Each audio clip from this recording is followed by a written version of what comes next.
दोस्तों, वैसे तो सरकार कौस आजम की बेशुमार करामत मशहूर है। आपका नाम ही एक करामत है कि जब कोई इंसान हुजूर कौसे पाक का नाम लेता है तो उसके जिस्म में ताजगी आ जाती है। दोस्तों, इसी तरह सरकार कौस पाक की मुर्दों को जिंदा करने की करामत भी बहुत मशहूर है कि किस तरह से वो मुर्दों को अल्लाह के हुक्म से जिंदा कर दिया करते थे। आज का वाकया भी यही है कि जब कब्रिस्तान में कौस पाक की करामत से 300 मुर्दे जिंदा हो गए।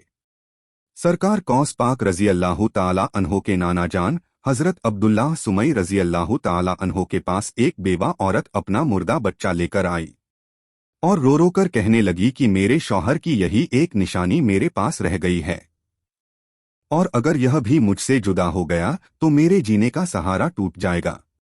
हजरत अब्दुल्लाह सुमई रजी अल्लाह ताला अन्हो ने देखा कि उस बच्चे की जिंदगी खत्म हो चुकी है।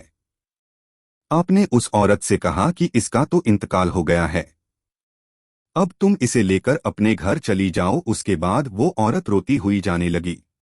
इस समय कौस पाक एक छोटे बच्चे थे, लेकिन अल्लाह ताला ने तो उन्हें बेपनाह मकाम अता किया है। उसके बाद कौसे पाक ने उस औरत को रोते हुए देखा तो आपने उस औरत से रोने की वजह पूछे तो उस औरत ने सरकार कौस आजम को सारा माजरा सुनाया। कौसे आजम रजी अल्लाह ताला अन्हो को उस औरत पर तरस आ गया और आपने उस औरत से कहा, अम्मा जान, आपका बच्चा मरा कहाँ है? वो तो जिंदा है, आप देखिए तो सही। जब उस औरत ने बच्चे को देखा तो बच्चा हकीकत में जिंदा हो गया और हरकत करने लगा। उसी वक्त आपके नाना जान भी वहां आ गए और आपको घूर कर देखा तो आपने डरकर भागना शुरू कर दिया और आपके नाना आपके पीछे आने लगे।